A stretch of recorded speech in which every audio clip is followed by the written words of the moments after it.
Students, आज हम general science 10th class का लेक्चर नंबर 3 स्टार्ट करने जा रहे हैं, जिसमें हम डिफरेंट टॉपिक को डिस्कस करेंगे। जो कि सबसे पहला टॉपिक है हमारे पास एनर्जी का बाहमी तबादला, दूसरा है एनर्जी की तलब, थर्ड है इलेक्ट्रिकल एनर्जी का हसूल। जैसे कि हमने देखा था कि एनर्जी जो है उसको हम डिफरेंट फॉर्म में यूज़ कर सकते हैं। हम हरारत की शक्ल में भी एनर्जी को यूज़ कर सकते हैं, हम रोशनी की शक्ल में भी एनर्जी को यूज़ कर सकते हैं, हम कोई एक मैकेनिकल वर्क भी परफॉर्म कर रहे होते हैं तो फिर भी हम एनर्जी को यूज़ कर रहे होते हैं। तो सबसे पहले हम किस टॉपिक को डिस्कस करेंगे? सबसे पहले देखेंगे एनर्जी का बाहमी तबादला। एनर्जी का बाहमी तबादला कैसे है? मींस हम कोई भी काम कर रहे होते हैं तो उसमें हम डिफरेंट किस्म के स्टेप्स लेते हैं। फॉर एग्जांपल, हम कोई भी एक व्हीकल रन कर रहे हैं तो उसमें भी हम एक स्टेप ले रहे हैं कि हम जो पेट्रोल है उसकी एनर्जी को कन्वर्ट करते हैं मैकेनिकल वर्क परफॉर्म करने के लिए। तो इसमें हम देखेंगे कि एनर्जी जो है वो किस तरह एक फॉर्म से दूसरी फॉर्म में कन्वर्ट हो सकती है। जैसे कि हम देखते हैं कि हम हरारत की शक्ल में भी एनर्जी को यूज़ करते हैं, रोशनी की शक्ल में भी एनर्जी को यूज़ कर रहे होते हैं, लेकिन इसमें ये होता है कि एनर्जी एक फॉर्म से दूसरी फॉर्म में क्या हो रही होती है, कन्वर्ट हो रही होती है। इसी तरह हम एक एग्जांपल लेते हैं, जब हम किसी भी चीज़ को हवा में लेके जाते हैं या ज़मीन से ऊपर की तरफ लेके जाते हैं तो उसके अंदर कौन सी एनर्जी प्रोड्यूस हो जाती है? Gravitational potential energy. जब वो चीज़ ऊपर से नीचे आकर ज़मीन में टकराती है तो उसकी ग्रेविटेशनल पोटेंशियल एनर्जी कन्वर्ट हो जाती है काइनेटिक एनर्जी के अंदर। इस तरह हम कोई भी रिएक्शंस परफॉर्म कर रहे हैं तो उसमें डिफरेंट किस्म की एनर्जी एक से दूसरे में कन्वर्ट हो रही होती है। इस तरह हम सेल या बैटरी में केमिकल रिएक्शंस के तौर पे भी एनर्जी को यूज़ कर रहे होते हैं, और यही केमिकल एनर्जी हमें डिफरेंट किस्म का मैकेनिकल वर्क परफॉर्म करने के लिए भी इस्तेमाल कर सकते हैं। और जब हम खुराक खाते हैं और कोई भी एक्टिविटी परफॉर्म कर सकते हैं, क्योंकि खुराक से हमें क्या मिलती है? एनर्जी मिलती है, और वो एनर्जी किस में ट्रांसफ़र हो जाती है? हमारे लिए कोई भी एक मैकेनिकल वर्क परफॉर्म करने के लिए। इसी तरह इसी टॉपिक के अंदर हम देखेंगे कि एनर्जी का एक कानून है जिसे हम law of conversation of energy कहते हैं। वो क्या कहता है कि एनर्जी ना तो ख़त्म होती है और ना ही इसको ज़ाया किया जा सकता है, बल्कि वो एक हालत से दूसरी हालत में क्या होती है? चेंज होती है। और इसी कानून को हम क्या कहते हैं? Law of conservation of energy कहते हैं।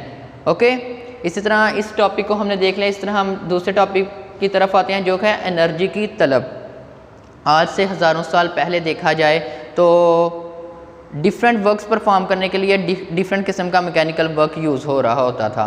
तो आजकल देखा जाए तो उसकी बनिस्बत पुराने ज़माने की बनिस्बत आजकल हम कोई भी वर्क परफॉर्म करना हो तो उसके लिए डिफरेंट मैकेनिकल वर्क परफॉर्म करते हैं। मतलब कि जो आहिस्ता आहिस्ता हम ब्रॉड इन्वायरमेंट की तरफ आ रहे हैं तो हमें डिफरेंट किस्म के वे से कोई भी मैकेनिकल वर्क परफॉर्म कर रहे होते हैं। तो इस तरह कह सकते हैं हम कि एनर्जी जो है एक फॉर्म से दूसरी फॉर्म में कन्वर्ट होती है और हमें कोई भी न्यू मैकेनिकल वर्क परफॉर्म करने के लिए यूज़ कर सकते हैं हम इसको।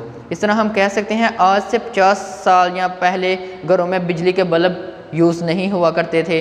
तो क्या यूज़ होते थे? सिंपल हम मोमबत्ती के थ्रू कोई भी लाइट रोशनी या रोशनी प्रोड्यूस करते थे। तो आजकल क्या होता है कि हमारी वही इलेक्ट्रिसिटी को हम यूज़ करते हैं रोशनी प्रोड्यूस करने के लिए। तो इसमें भी क्या होता है कि हमारे पास एक एनर्जी की फॉर्म दूसरी एनर्जी की फॉर्म में स्टोर हो रही होती है और कन्वर्ट भी कर सकते हैं हम इसको। इस तरह देख लिया जाए बिजली की तो हमने एग्जाम्पल को भी देखते हैं। फ़ैन चल रहे होते हैं या कोई भी मतलब कि इलेक्ट्रिसिटी से रिलेटेड वर्क परफॉर्म कर रहे होते हैं, उसमें भी तो एनर्जी यूज़ हो रही होती है। क्या होता है कि इलेक्ट्रिसिटी को हम डिफरेंट फॉर्म में यूज़ करके वो भी मैकेनिकल वर्क या कोई भी चीज़ हम परफॉर्म कर सकते हैं। अगर हम डेली लाइफ के डिफरेंट शोबों में देख लें तो डिफरेंट फील्ड्स में भी एनर्जी यूज़ हो रही होती है। इस तरह हम इसके थर्ड टॉपिक की तरफ आते हैं जो कि है इलेक्ट्रिकल एनर्जी का हसूल। इलेक्ट्रिकल एनर्जी को प्रोड्यूस करने के लिए डिफरेंट वेज जो हैं ओवरऑल वर्ल्ड में देखा जाए तो वो इंट्रोड्यूस हो गए हुए हैं। ठीक है, यूँ तो हम हरारत और रोशनी वगैरह की सूरत में एनर्जी को इस्तेमाल करते हैं, लेकिन इलेक्ट्रिसिटी की सूरत में भी हम एनर्जी को यूज़ कर सकते हैं। लेकिन अभी तक देखा जाए तो बहुत से ऐसे मेथड्स हैं जिसकी वजह से हम इलेक्ट्रिकल एनर्जी जो है वो प्रोड्यूस कर रहे हैं, लेकिन वो भी बहुत कम है।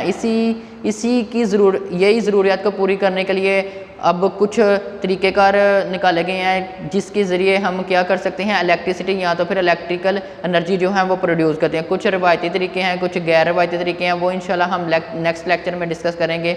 ओके, आज के लेक्चर में हम 3 टॉपिक्स को देखा है कि एनर्जी का बाहमी तबादला क्या है, मतलब एनर्जी कैसे एक फॉर्म से दूसरी फॉर्म में कन्वर्ट होती है। दैन हमने देखा है एनर्जी की तलब, कि एनर्जी की तलब हमें क्यों हुई थी, ताकि हम नेक्स्ट जो वक्त गुजरता गया हमें उसकी ज़रूरत पड़ती गई।